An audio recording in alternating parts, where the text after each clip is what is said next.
Hello and welcome back. It's Lois here from Lois and Morgana Davidson Art, and today I'm looking at that time-old problem that we have as artists when there's paint left over on our palettes. What do we do with it? So today I'm sharing this method with you of mixing up whatever's left on your palette into some lovely neutrals and making an interesting painting with it. But first, a quick plug for my book, Landscapes in Watercolour.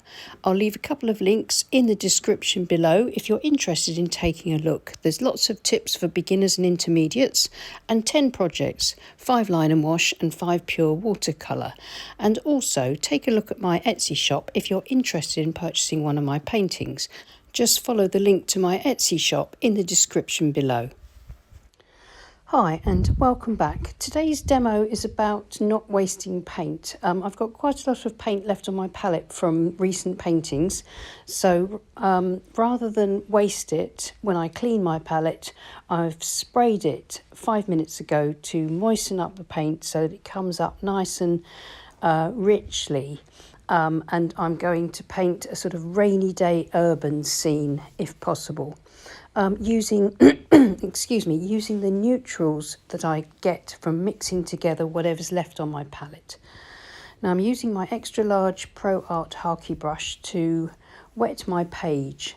My paper is Saunders Waterford cold pressed paper, a 1/4 imperial sheet. It's taped to my board with ordinary decorator's masking tape, and my board's at an angle of about 45 degrees. You can see that I'm just mixing up all those lovely colours on my palette, nice earthy colours.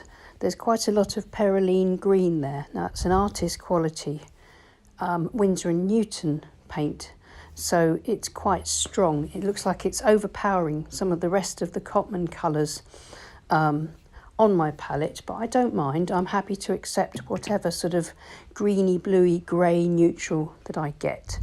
And so I'm pulling it across the page, wet in wet, letting it run down to form a rain cloud, establishing a sort of rough horizon line, using a clean, damp, small Harky brush, Pro Art.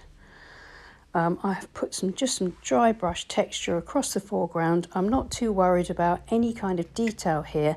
I'm just setting the scene. I want a very simple background onto which I can then build some sort of a scene, whatever I think is going to suit the way the wash finishes, or rather the way it looks once it's dried. Now I've laid it flat because that rain cloud where the paint's just running down in the middle, I like that, so I want to try and keep that. So laying a wash flat once it looks how you want it to means that it'll generally dry like that but slightly lighter.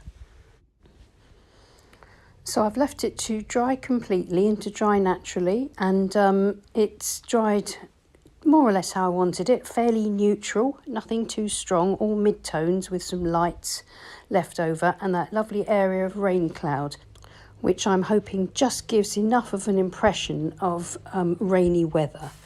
Now I'm going to paint in a couple of friends sheltering under an umbrella, walking into town maybe for a coffee or some shopping, something like that. I have looked up reference photos on Pixabay of people and umbrellas, that sort of thing. Now, even if you're painting from your imagination, I really think it's important to do a bit of research. So if you think to yourself that you want to paint a rainy day scene, people with umbrellas, things like that, I mean, you can go straight in if you've got a good imagination and are reasonably skilled and practiced with drawing figures, then you can go straight in. But what I like to do is look through at quite a few pictures, maybe do a few sketches in my sketchbook first, just to try out a few shapes. And that's what I've done here. So I found some shapes for my figures, an umbrella that I really like, and I'm trying now to make sure I can transfer the information that I got from my sketch and the photographs onto the page, simply and loosely. So I've first of all put in the shape of the umbrella, Again, I'm just mixing up the darkest darkest colours that are left on my palette. I think it's brown, Payne's grey, I think it's sepia probably, and the perylene green, maybe a bit of indigo. And it doesn't really matter, just to get this nice earthy neutral dark. Now I'm just bringing down the hair of my first friend.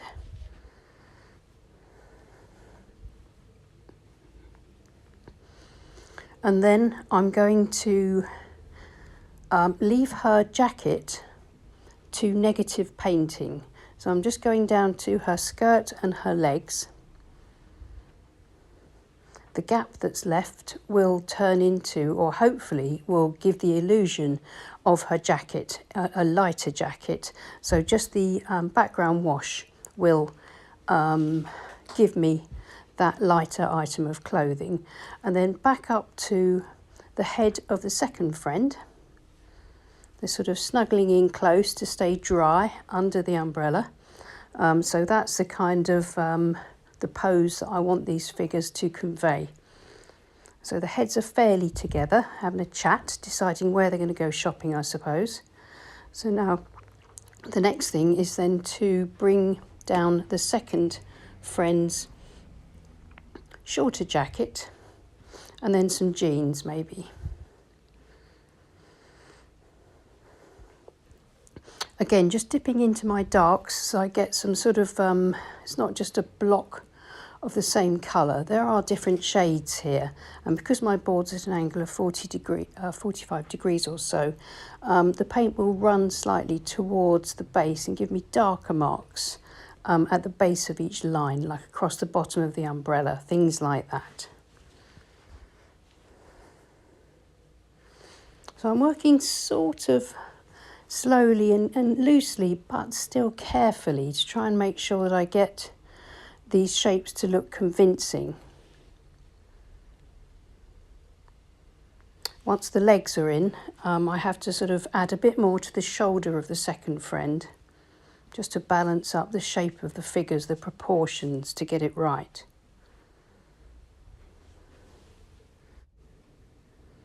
When I'm building up figures like this, I prefer to keep my brush strokes sort of, or my painted areas, a little bit too small rather than too large, because then I can always add to them.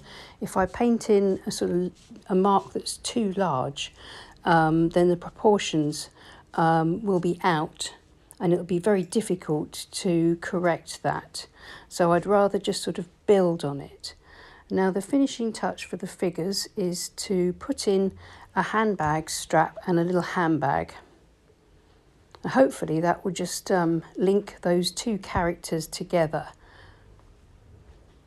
and finish off the illusion of the lighter jacket, which is literally just unpainted paper or just the wash showing through. And maybe back with my flat brush to put in a bit more dark across one side of the umbrella.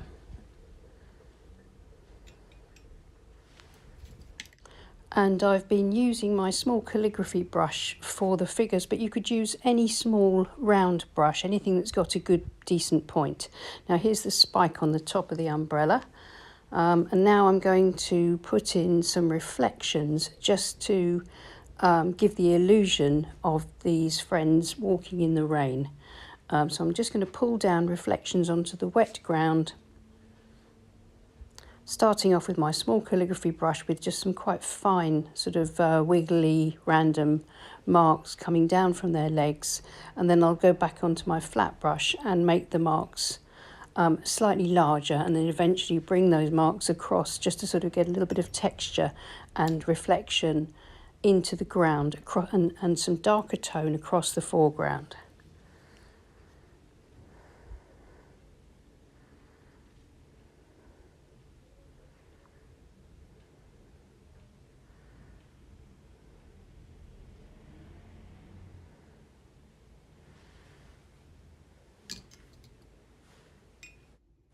So going back to what I was saying previously about if you sort of paint from your imagination, then sometimes it can be helpful that if you imagine a particular type of scene, say for example you want maybe a barn, some trees and some cows in the distant field, something like that, then it's sometimes a good idea to look up reference pictures from Pixabay or somewhere like that for those different elements, and then use those as reference to put together your picture that you have imagined in your imagination.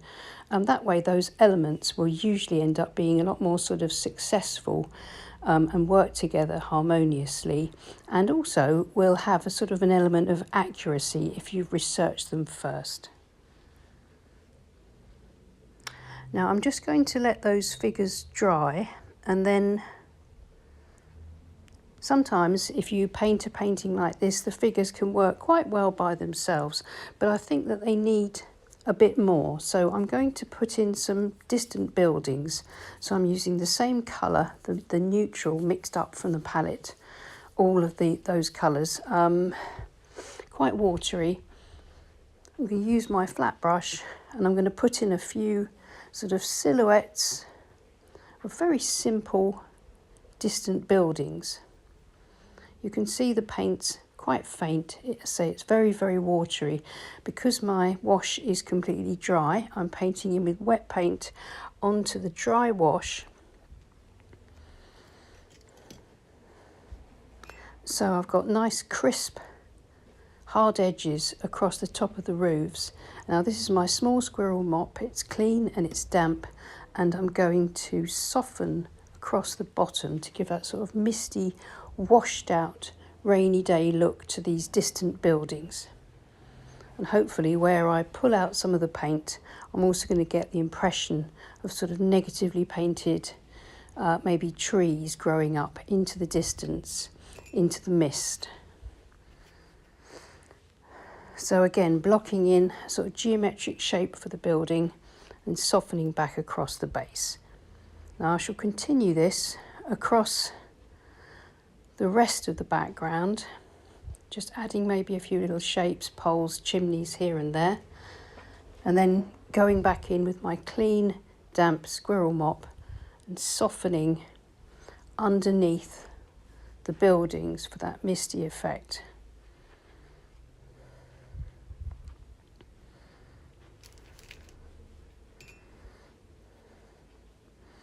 All this sort of thing is good practice for practicing hard and soft edges, sort of lost and found edges. That's another way of describing it. So what we've got is we've got our hard-edged skyline, which contrasts with the soft, misty base of the buildings, which kind of disappear into the ground mist and into the distance. By the same token, we've got the soft, misty underpainting that created the gentle rain cloud and the background, the foreground, etc., etc., and then the harder edges of the foreground focal point, which is the couple of friends and the umbrella. And those hard edges contrast beautifully with the soft washes. You can see that I've just used slightly darker paint in places, and that just adds again a bit more variety to the look of the whole thing. And then the final detail, I think I'm going to add a lamppost. So I'm just putting in a pole with the tips of my flat brush. Then I'll get my small calligraphy brush and use it to add the lamp at the top. And then once I've put in that lamp at the top, just be a matter of putting in just a tiny bit of sort of reflection running down the page, just again to continue with that theme of wet ground and gentle rainfall.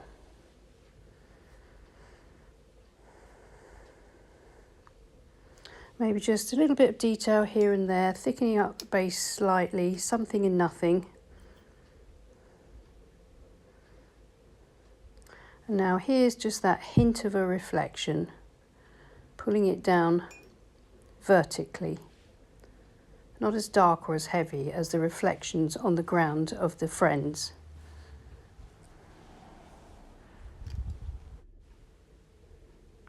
So I think that's just about finished. As it dries lighter, so maybe just a little bit more dark added into the umbrella.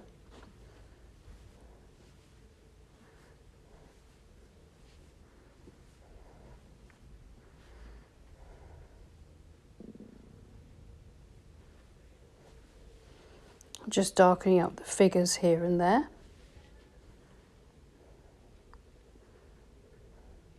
And I think that's, I'm quite happy with that so far. Maybe just a little bit more, just on the edge of the handbag strap across the top there. But at this point I have to be careful because I could begin to fiddle and I could begin to overwork it and add too many elements. I think it's quite nice in its simplicity at the moment. So I'm going to stop myself from carrying on and remove the masking tape and have a look at it with a clean white border and see how it looks. And here it is. I think it's turned out really nicely. It's a great way to practice different watercolour skills and to use up old paint at the same time rather than just washing it off your palette. And also it's quite good at stimulating your imagination and learning how to manage neutral colours and also tonal values. So many thanks for watching. Please leave us a like and subscribe to our channel if you haven't already. And thank you so much to everybody that supports our channel on Patreon. There's a couple of links in the description below if you'd like to support our Patreon channels. And of course, the links to my book and to my Etsy shop. Many thanks for watching. I'll see you again soon. Take care and happy painting. Bye.